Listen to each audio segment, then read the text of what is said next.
ಎಲ್ರಿಗೂ ನಮಸ್ಕಾರ. ವಿದ್ಯಾರ್ಥಿ ಆದವನಿಗೆ ಮಿತ್ರ ಇದ್ದೇ ಇರ್ತಾನೆ. ಅವರ ಮೈತ್ರಿ ಬಾಂಧವ್ಯ ಹೇಗಿರಬೇಕು, ಮಿತ್ರನ ಲಕ್ಷಣಗಳೇನು ಎನ್ನುವ ವಿಚಾರ ಎಲ್ರಿಗೂ ತಿಳಿದಿರಲ್ಲ.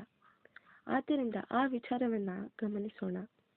ಭರ್ತೃಹರಿ ತನ್ನ ನೀತಿಶತಕದಲ್ಲಿ ಹೇಳ್ತಾನೆ, ಪಾಪಾನ್ ನಿವಾರಯತಿ ಯೋಜಯತೆ ಹಿತಾಯ ಗುಹ್ಯಾನ್ ನಿಗೂಹತಿ ಗುಣಾನ್ ಪ್ರಕಟೀಕರೋತಿ ಆಪದ್ಗತಂಚನ ಜಹಾತಿ ದದಾತಿ ಕಾಲೇ ಸನ್ಮಿತ್ರ ಲಕ್ಷಣವಿದಂ ಪ್ರವದಂತಿ ಸಂತಹ ಎಂದು.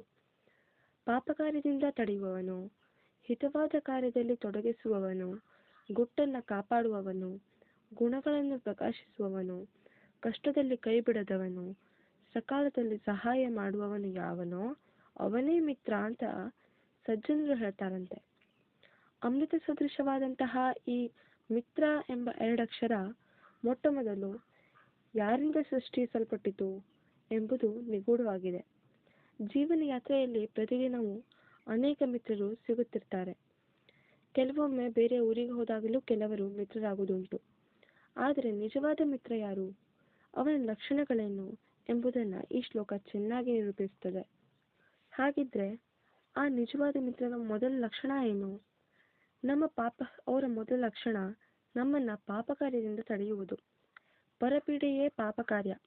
ಅದು ಯಾರಿಗಾದರೂ ಮೋಸ ಮಾಡುವುದಾಗಿರಬಹುದು, ಯಾರಾದರೂ ಹಣದ ಕಳ್ಳತನ, ಯಾವುದೇ ರೀತಿಯ ಕಳ್ಳತನ ಮಾಡಿರುವುದಾಗಿರ್ಬೋದು, ಬೀಡಿ, ಸಿಗರೇಟ್, ಗಾಂಜಾ, ಸರಾಯಿ ಇತ್ಯಾದಿಗಳ ಸೇವನೆಯಾಗಬಹುದು. ಅನವಶ್ಯಕವಾಗಿ ಯಾರೊಡನೆಯಾದರೂ ದ್ವೇಷ, ಅಸೂಯೆ, ಜಗಳವಾಗಬಹುದು. ಹೀಗೆ ಕಾಮ, ಕ್ರೋಧ, ಲೋಭ, ಮೋಹ, ಮದ, ಮತ್ಸರಗಳಿಗೆ ಸಂಬಂಧಿಸಿದ್ದಾಗಿರಬಹುದು. ಒಟ್ಟಾರೆ ಇಂಥ ಕೆಟ್ಟ ಕಾರ್ಯಕ್ಕೆ ನಾವು ಇಳಿದಾಗ ನಮ್ಮನ್ನು ತಡೆದು ತಿದ್ದುವವನೇ ಆ ಮಿತ್ರ.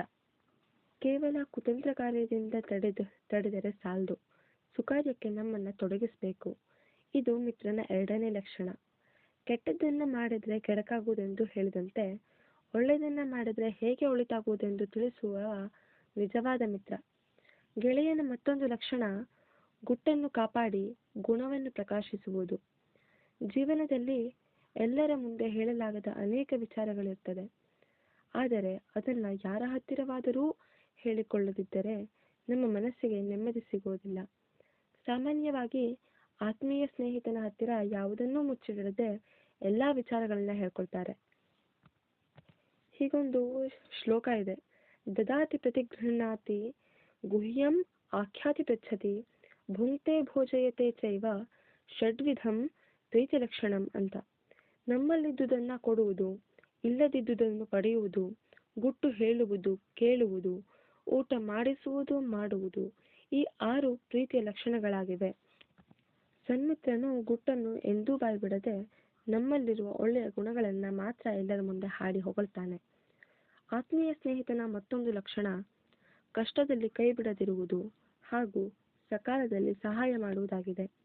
ಬಡತನ ಬಂದಾಗ ಹೆಂಡತಿಯ ಬಣ್ಣ ಬಯಲಾಗ್ತದೆ, ಯುದ್ಧ ಕಾಲದಲ್ಲಿ ಶೂರನ ಬಣ್ಣ ಬಯಲಾಗ್ತದೆ, ದುಃಖ ಕಾಲದಲ್ಲಿ ನೆಂಟರ ಬಣ್ಣ ಬಯಲಾಗ್ತದೆ, ಹಾಗೆ ಆಪತ್ಕಾಲದಲ್ಲಿ ಮಿತ್ರನ ಬಣ್ಣ ಬಯಲಾಗ್ತದೆ.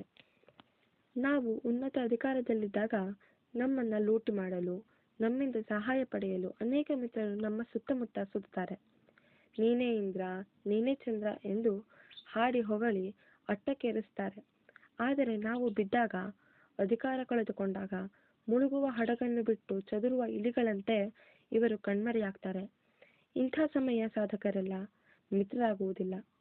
ನಮಗೆ ಅನುಕೂಲವಿದ್ದಾಗ ಹೇಗೋ ಹಾಗೆ ಕಷ್ಟಕಾಲದಲ್ಲೂ ನಮ್ಮನ್ನು ಕೈಬಿಡದೆ ಮುನ್ನಡೆಸುವವನೇ ನಿಜವಾದ ಮಿತ್ರ.